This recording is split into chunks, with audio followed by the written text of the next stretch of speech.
What do you do about a previous toxic role or entrepreneurial experience? And should you put part-time and full-time in your resume or not? Those are the three questions we're going to cover today in the Q&A. Hey guys, I'm Nora and let's get started.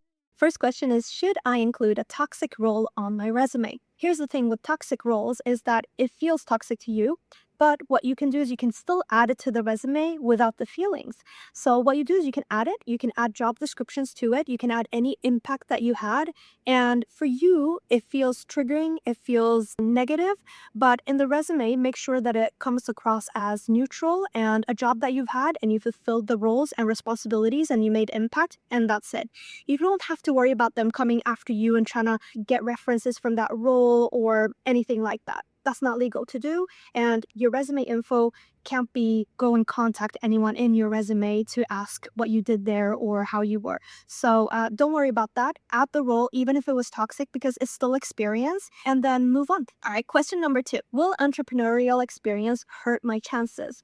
Well, it will hurt your chances if it's a current role and you're applying for a role that is similar to the current role. So you want to make sure it's not in conflict with the role that you're applying for. I mean, see it from the recruiter's perspective. They don't want you to be involved in a role at the same time as you're working their role. So what you want to do is, if you want to add entrepreneurial experience, make sure that it's very different from what you are going to do. For example, let's say you're applying for a project manager role and you also have entrepreneurial experience in being a yoga teacher. So then you can add that into your resume because it doesn't conflict with the project manager role, and it actually complements it because it's something that is artistic and creative and that can help you in the role that you're going to be in. But if the entrepreneurial experience is present, be extra careful and make sure that you articulate that it's not something that's going to take up your time and your mind, and that you can focus fully on the role ahead. I think the safest way is just to leave it out if you don't have to have it. If it complements the role that you want to apply for, then include it, but only then. Okay, question number 3. Do I need to specify part-time versus full-time on my resume?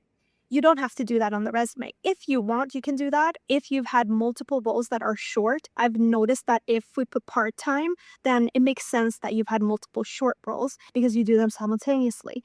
And that is the case for a lot of travel nurses. But on LinkedIn, for example, they give you the option to add part-time or full-time. So there you could do that if you want, but it's the same on your resume. You can disclose if it was full-time or part-time, but you don't have to on the resume.